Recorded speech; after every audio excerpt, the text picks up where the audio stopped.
What's up, y'all? Okay, so I'm just getting off of work. Let me tell you a story.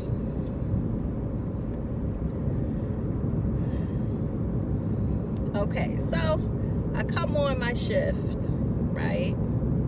I'm a nice person. I am, right? So I come on my shift and I'm getting a report from another CNA. And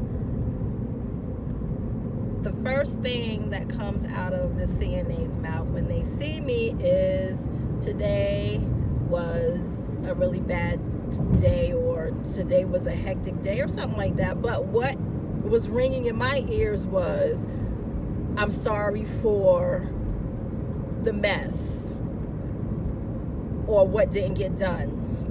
That right there sent me in the mood. I'm like, nope, I'm not having that kind of night tonight, because I'm having too many of those kind of nights every time I come and work at this facility. So I'm like, nope, not today. I'm not going to do my work and your work. So I have a couple of totals. Two totals and a lot of heaviest, two heavy assists, right?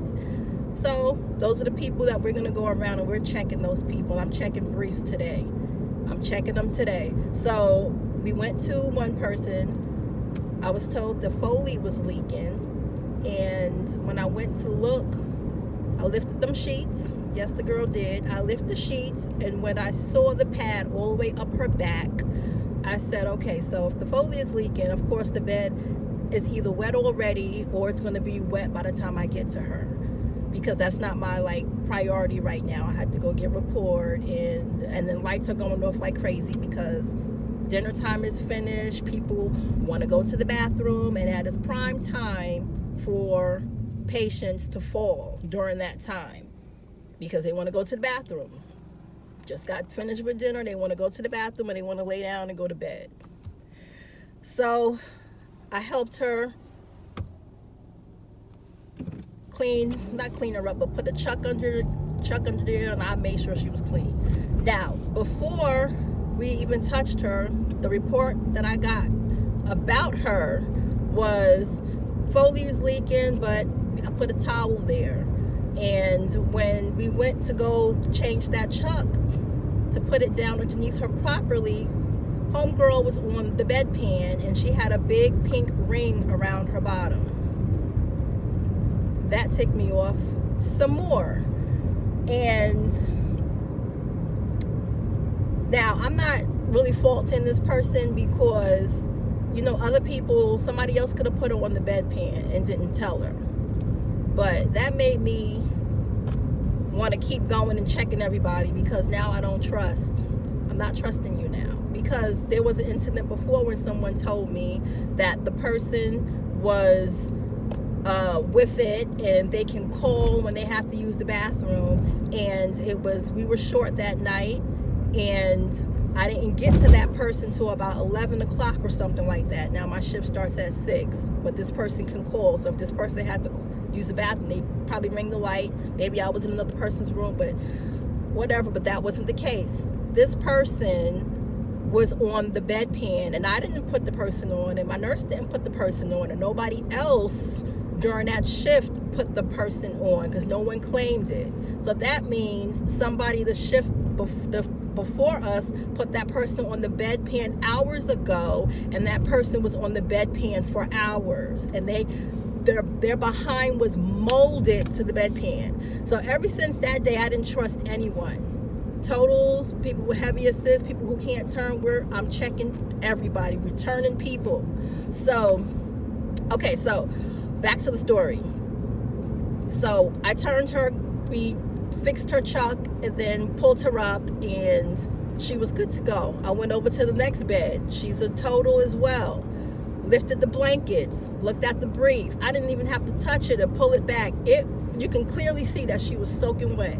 So I told her, I said, she's soaking wet. And then she was like, well, she was about to say, well, there's nothing I could do about it. I said, you and the nurse need to go change this person, because I'm not accepting that patient.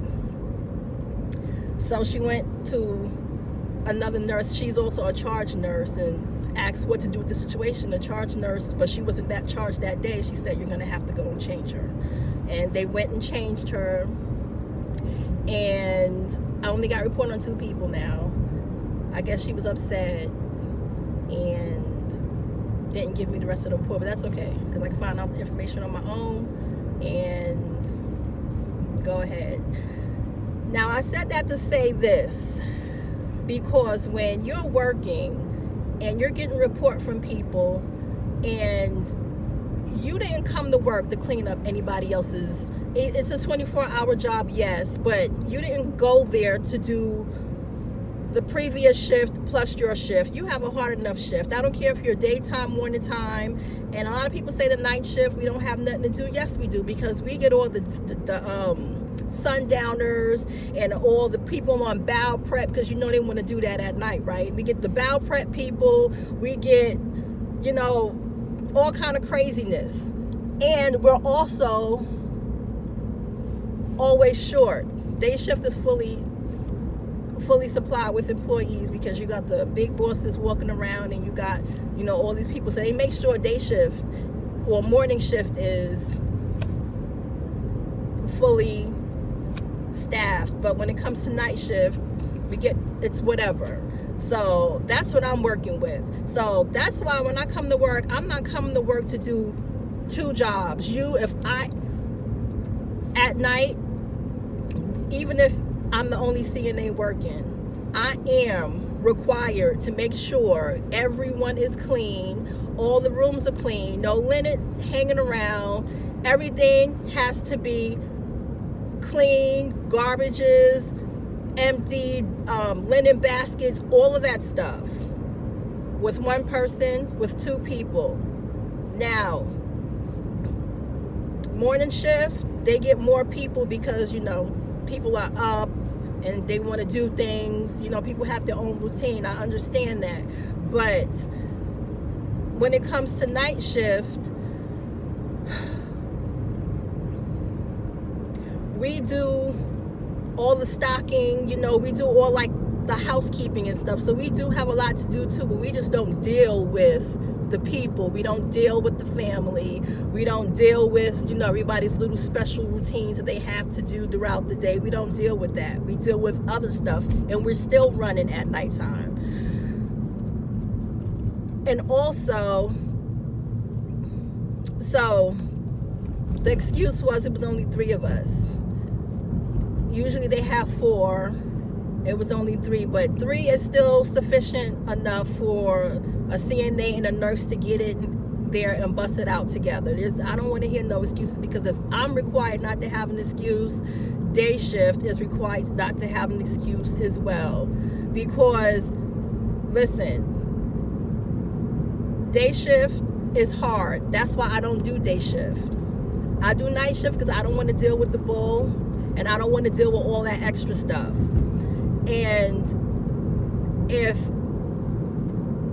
a person chooses to work a certain shift, then they are responsible to do what is required for that shift. Now, it's a 24-hour job, but some things, you know, I'd be like, you know what, just don't worry about it. I'll take care of it. But when it comes to people being wet and soaked through and through, I don't play that. No, clean the patient up, because if anything was to happen and I accept that patient like that, whatever goes down because of that situation, I'm going to get blamed for it. And I'm not getting blamed for anything for anybody. That's why I always say, you know, I make sure I cover myself.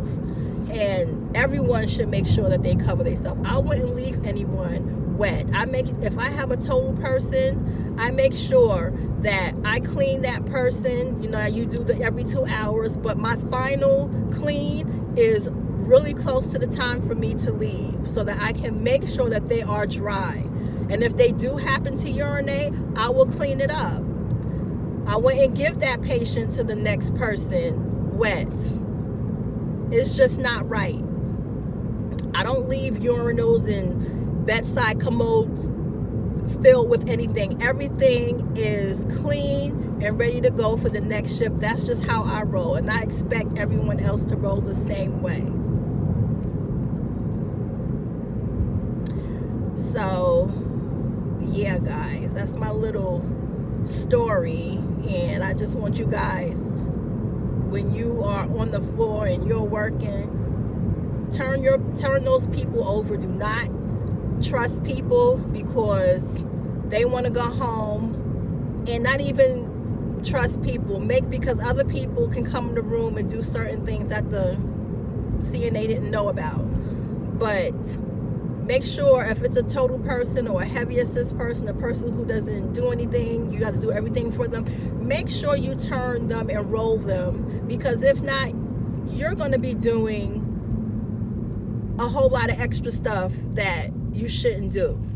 And also make sure your rooms are clean, because you don't want to start cleaning and doing all this housekeeping on top of what you already have to do. If your garbage depends on what your facility requires and what the rules are, but in my facility, every shift, the CNA or the nurse, mostly the CNA, has to empty the linen bag and the trash bag. So we have to make sure the rooms are clean.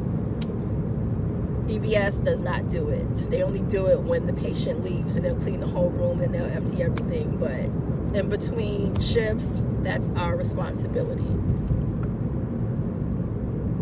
So, and every shift is supposed to take care of that. So if you see stuff running over, and it could just be, you know, one time the person does it, okay, that's fine. But if this is a reoccurring thing, and with me, with this person, it's always the same thing. Oh, today was a busy day. Oh, forgive me if no more forgiveness, because every time I get a report from you and it's always the same story, there's a problem. There is a problem. Whether it's 2 people, 3 people, 4 people staff that day, it's always the same excuse. That's a problem for me. So that's why I was like, you know what, this person, this is not the first time, this is not the second time, this is almost every time. So we're turning people today, because this is not the night that I'm gonna have. And yeah, the person was kind of upset, but you got to do what you got to do. You can't let people, because people will go as far as you let them. And I wasn't letting that happen again.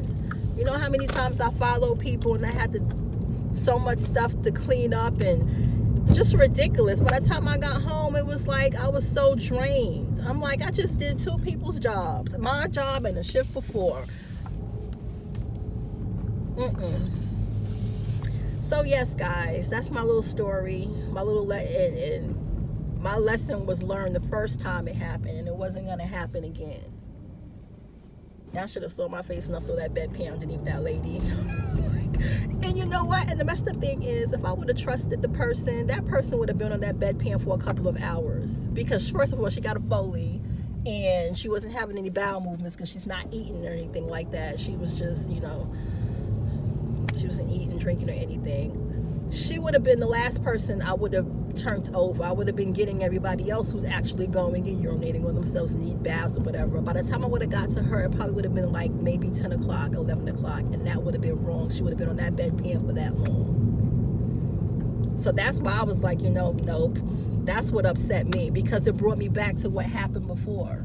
So yes, guys, I'm rumbling and rambling. I'm tired.